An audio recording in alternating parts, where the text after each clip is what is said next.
ambientais, como o André falou. O orientador do professor André. E vamos lá. Bom, vou iniciar fazendo uma introdução rápida, só para contextualizar o trabalho e justificar também o motivo da escolha do meu tempo. Belo Horizonte foi uma capital planejada, só que ela foi uma capital planejada na parte central dela, como a gente pode ver nesse mapa aqui da mancha urbana, e ela foi planejada inicialmente para 200 mil habitantes. Só que ela foi crescendo de forma desordenada e atualmente, segundo o censo de 2022, ela possui 2,3 milhões de habitantes. Aqui a gente pode ver como que essa expansão foi indo para a parte periférica do município, né?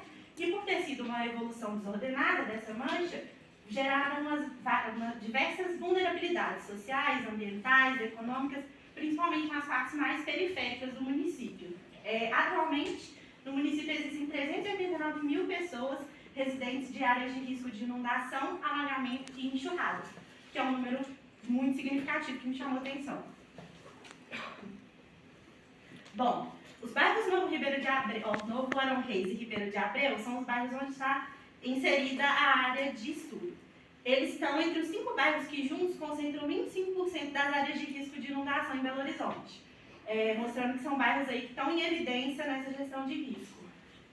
Uma outra coisa que me chamou a atenção foram os impactos econômicos, né, desses desastres relacionados à inundação.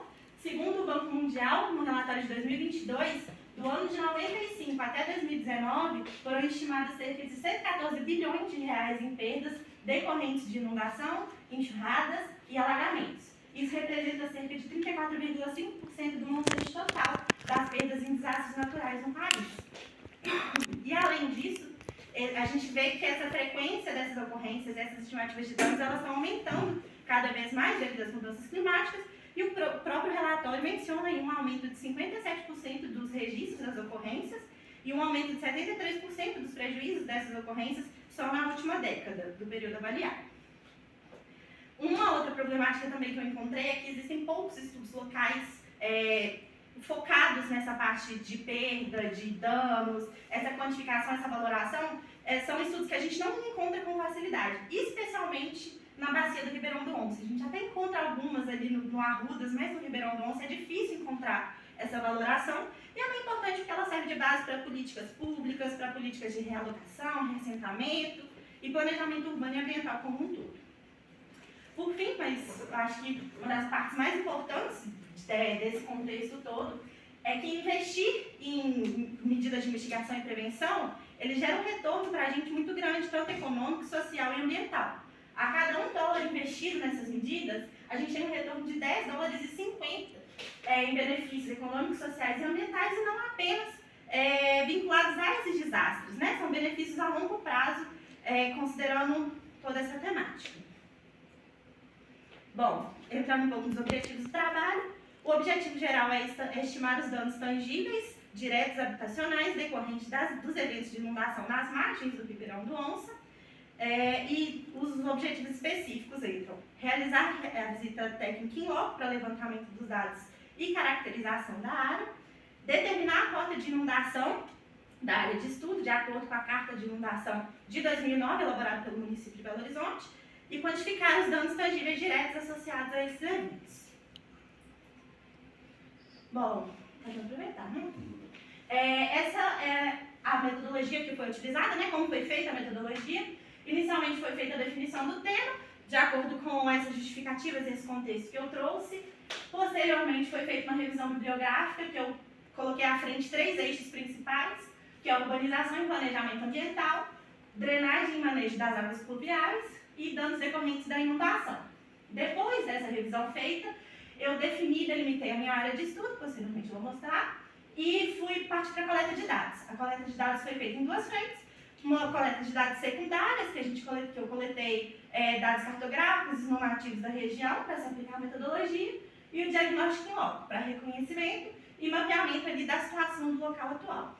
Depois disso, esses dados foram tratados, eles foram integrados, né, nessa análise, e eu consegui identificar quais foram as residências afetadas de fato, né, no cenário que eu utilizei. A partir dessas residências identificadas e quantificadas, eu consegui fazer a estimativa dos danos tangíveis habitacionais. E após isso, fazer uma avaliação crítica desses resultados. Bom, essa é a delimitação da minha área de estudo. Do lado de cá, a gente tem o bairro Novo Verão Reis, e do lado de lá, do Ribeirão, a gente tem o bairro Ribeiro de Abreu. Então, ele pega um pouquinho dos dois bairros. A gente consegue ver as residências ali, que depois vai ficar mais evidente, e aqui o curso d'água do Ribeirão do Onça. Aqui no mapa de localização, a gente tem Belo Horizonte, ali o município. A área de estudo fica na região norte-nordeste da capital, localizada em Minas Gerais. Aqui só um adendo, eu fiz uma adaptação do mapa que está no estudo, porque ele estava sem título, aí eu coloquei o título. Nessa área de estudo a gente consegue identificar várias ocupações irregulares, principalmente na área de fundo do Vale ali do Ribeirão. Nessa imagem, não sei se você não quer ver direito, mas aqui ele passa o Ribeirão e aqui a gente consegue identificar tanto a proximidade das residências com o Ribeirão, quanto o padrão construtivo delas, que é um baixo padrão construtivo. E a região também possui um histórico de alagamentos, assim, é recorrente os alagamentos lá, todo ano quando começa época de chuva, o pessoal lá tem problema. E aqui eu trouxe a título de ilustração, né, uma reportagem do G1 de 2021 com uma das ruas do bairro de Ribeiro de Abreu tomada por água. Bom, proposta metodológica, ela é baseada na proposta de Souza para a estimativa dos danos. O dano estimado ele é calculado com base na altura da lâmina d'água e no valor do prejuízo unitário, e por sua vez esse valor de prejuízo econômico unitário, ele leva em consideração o valor de ZV, que é o valor de zona de valor dos imóveis. Eu encontrei ele na planta genérica de valores no município, que é um anexo da Lei 975 de 2009. A gente tem o custo unitário básico, que é um índice da construção civil, disponibilizado pelo Sinduscom, e o valor de referência em abril de 2025 era R$ 2.353,75 por metro quadrado, isso para residências de baixo padrão construtivo. O fator de correção, ele é um fator de acordo também com a situação de cada imóvel, e como os imóveis no momento do primeiro diagnóstico, todos estavam construídos, então foi considerado o fator de correção 1 para todos eles. Tem a tabelinha lá também na parte escrita. E a altura da lâmina d'água foi calculada de acordo com a diferença da cota de inundação e da cota das residências, que eu utilizei o software QGIS para poder identificar as cotas, que eu vou mostrar posteriormente também. Entrando já nos resultados, esse aqui foi o primeiro mapa que eu elaborei, que foi quando eu consegui identificar quais eram as residências. Aqui a gente tem essas 65 residências todas dentro da área de inundação, porque a minha área foi delimitada com base, né, na mancha de inundação. Então aqui a gente tem todas as 65 e o Ribeirão do Onça passando. A gente consegue ver a proximidade de várias delas, bem próximas, como essa aqui, ali no Ribeirão. Esse mapa eu achei interessante trazer para a gente conseguir entender como que é a situação socioeconômica do pessoal que mora lá. A gente tem uma área onde 89% das residências estão inseridas em áreas de vilas e favelas, o que é 58 residências. Então, 58 e 65 a gente vê que é majoritariamente. E, além disso, eu mantive essas zonas que estão fora aqui, porque para a gente entender que é um contexto do local como um todo. Aqui a gente tem as duas vilas e favelas, mas aqui a gente tem duas ocupações irregulares também. Ali é o Tupilageiro e aqui é o Afonso Lobato. Essa informação é extremamente importante para a gente entender a relevância de se pensar em políticas de reassentamento e regularização fundiária quando a gente vai tratar das gestões de risco.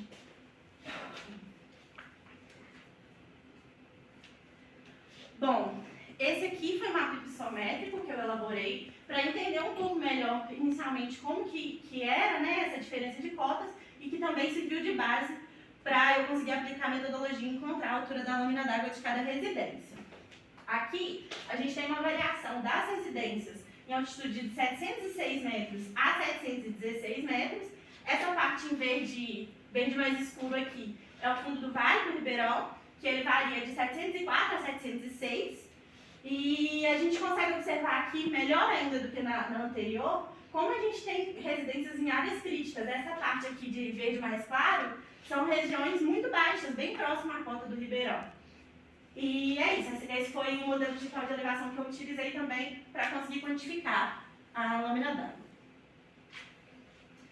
Bom, esse mapa aqui também tem muita relevância no estudo, que é um mapa de zoneamento baseado na Lei 7.166 de 96, que é a que regularizou o uso e ocupação do solo. Ela não é a lei que está vigente hoje, mas é a lei que foi utilizada e que a planta genérica de valores também utiliza essa categorização aqui de zoneamento para poder conseguir o valor de ZV que eu apresentei lá atrás.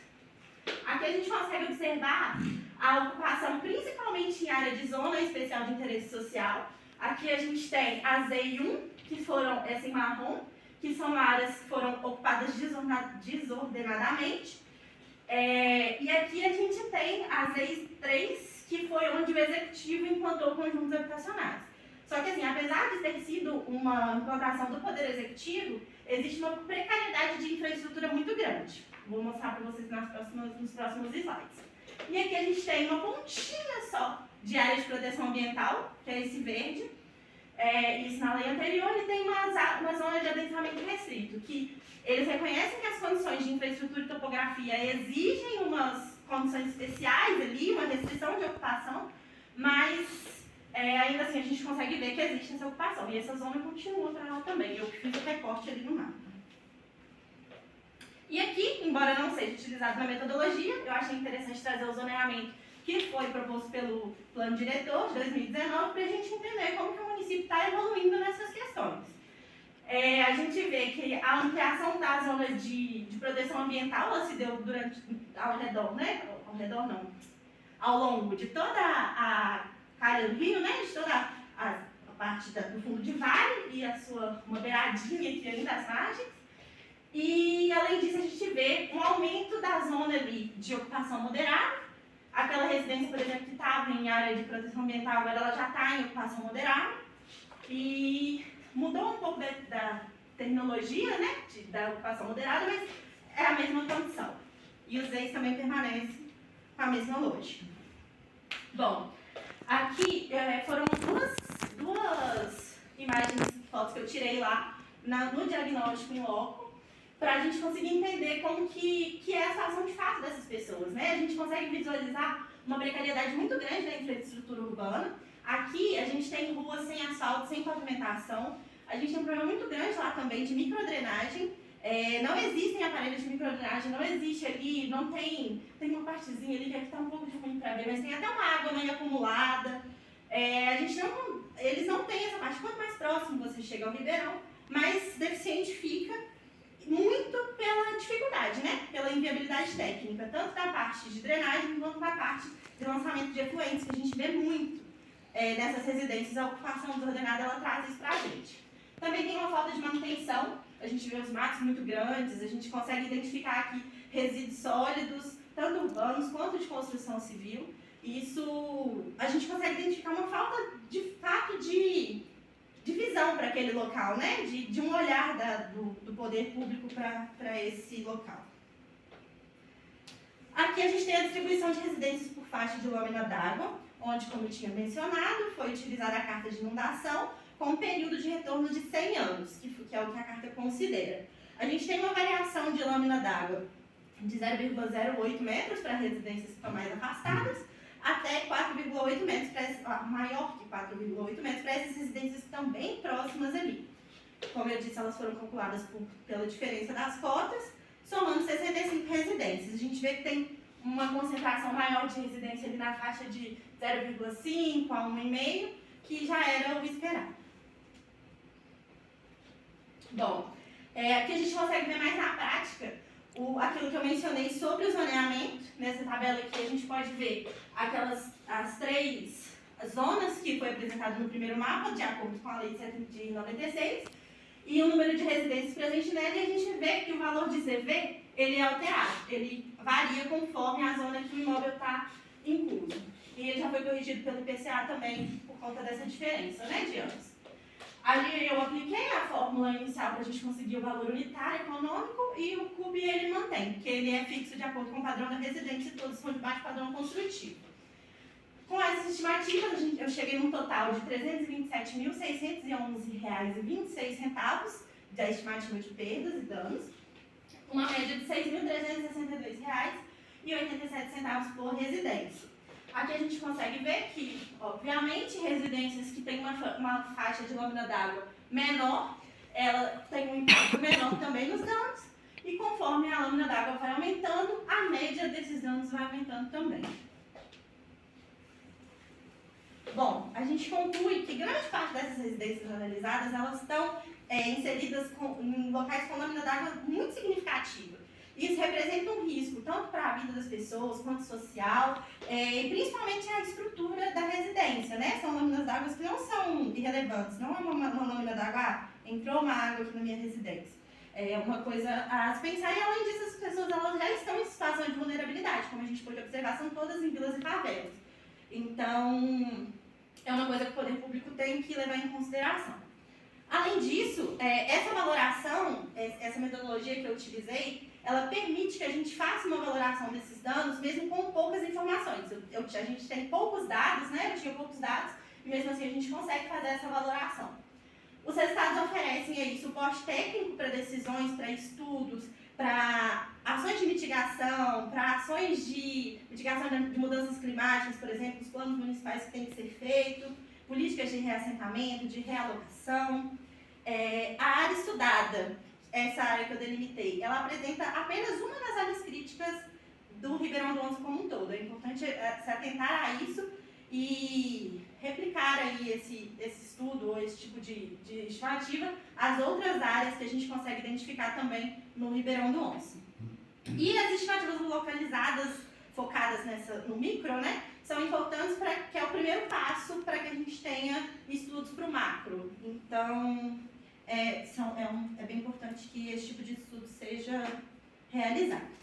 E por fim, as recomendações são que as estimativas de danos totais, ela tem que ser feita, incluindo setores como comércio, infraestrutura, saúde, paralisação de serviços, e considerar também os danos intangíveis, né, que são saúde mental, bem-estar, são vidas, que é mais difícil de valorar, mas é necessário que se faça um estudo completo para que a gente entenda de fato qual é o impacto de uma inundação na vida das pessoas.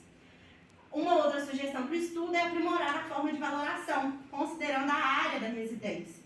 Como eu mencionei, é um estudo é uma metodologia que foi criada para que possa ser feito essa análise com poucos dados, mas é interessante que isso seja aprimorado para que a gente consiga um valor por metro quadrado para que seja mais fácil de replicar. Além disso, é necessário que esses dados sejam utilizados de fato, né, para ser aplicado nas políticas públicas, que seja aplicado para subsidiar aí planos diretores futuros, para subsidiar novos estudos da carta de inundação. A carta do Arrudas, por exemplo, ela está sendo refeita, da bacia do Arrudas. A do Ribeirão do Onça ainda não. Então é importante a gente observar estudos de estimativa para entender onde que pode estar além do que já foi previsto, né, calculado pela mancha de 2009. E, além disso, direcionar investimentos para as áreas mais críticas, né, para as mais necessárias. Por fim, planejar estratégias para retirar aquela população de lá, reassentar essa população de uma forma que eles não percam tanto a característica enquanto comunidade, quanto a característica de localização. Ele já mora ali na região norte, não pode passar essa pessoa lá para o Barreiro, você não pode destruir uma vizinhança que está junto há 20 anos e passar essa pessoa, cada uma vai para um canto. Então, tudo isso tem que ser muito bem pensado e, principalmente, adotar medidas para que aquela área não seja novamente ocupada de forma irregular, né? Precisa de fazer essa prevenção aí. E é isso, obrigada.